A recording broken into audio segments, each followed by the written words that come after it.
બીજે પાણીનો નિકાલ કરવા બેનથી કહેતા કે કોઈના ઘરમાં જ આવવા દો, કોઈનું ઘર વખરીમાં પણ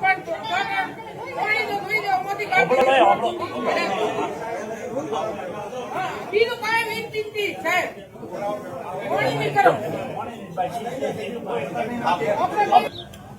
પાણીનો જે પ્રશ્ન છે આખા ગામને અહીંયા પાણી ભરવાનું છે ને હવે વધારાનું પાણી પાછું તમારે ભડાદરથી આવ્યું એટલે બે બાબતનું પાણી જો ચાહે કોઈ જગ્યાએ નીકળે જ નહીં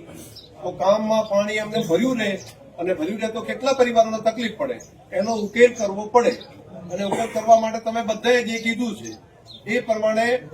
જ્યાંથી રસ્તો નીકળતો હોય એમાં જ્યાં જરૂર પડે અહીંયા સરકારી તંત્ર સિંચાઈ ખાતું અને બાકીના બધા ભેગા થઈને એનો આજે જ ઉકેલ કરવાની વ્યવસ્થા કરવી પડે એટલે અધિકારી હવે એમાં જે કરવું પ્રેમથી સમજાઈને મનાઈને એવું થાય તો પછી આટલા હજારો લોકોનો જે તકલીફ પડતી હોય બધાને એક બે લોકોના ખેતરમાંથી નીકળતું હોય ને એમને કઈ તકલીફ હશે તો એમને પણ નુકસાન ના જાય એના માટે સરકાર ધ્યાન રાખશે અથવા તો એમના ખેતરમાંથી નીકળતા છે એમને કોઈ ધોવાણ કે તકલીફ પડતી હોય તો એમને પણ મદદ કરવાની પણ પાણીનો નિકાલ આપણે થવો પડે અને એની વ્યવસ્થા કરવી જ પડે એનો કોઈ બીજો રસ્તો રહેતો નથી. એક બીજું અગાઉથી પણ પાણી જે આવે છે ત્યાં પણ જે તકલીફો હોય એના માટે પણ જેમ કહેશું આ સમજણનો પ્રશ્ન છે, આપણે બધાએ સમજવું પડે. આપણા એમપી સાહેબે વાત કરી મારા 35 એકર જમીનની અંદર આખા ગામનું પાણી જાય છે. હવે એ ધારે તો ત્યાં આગળ ના કહીએ કે હું અહીંયા દિવાલ કે પાળું કરી નાખું તો એવું એ ના કરીએ કે આગેવાન છે આવડા મોટા આગેવાન છે પણ એમણે શું કીધું કે ના ભાઈ આટલા બધા માણસોની તકલીફ આપણે ત્યાં રહેવી પડે નહીં, ભલે મારા ખેતરમાંથી નુકસાન જાય, મારા ખેતરમાંથી 35 એકરમાં નીકળશે પણ હું આડું પાળો નહીં કરું. હું આડો પાળો કરું તો બધા ગામના આગળના ગામ વાળાને તકલીફ પડે ને બધા બોલાઈ જાય તો આ સમજણની વાત કરી કહેવાય ને. તો મને લાગે છે કે આવા મુશ્કેલીના સમયમાં આપણે બધાએ સમજણપૂર્વક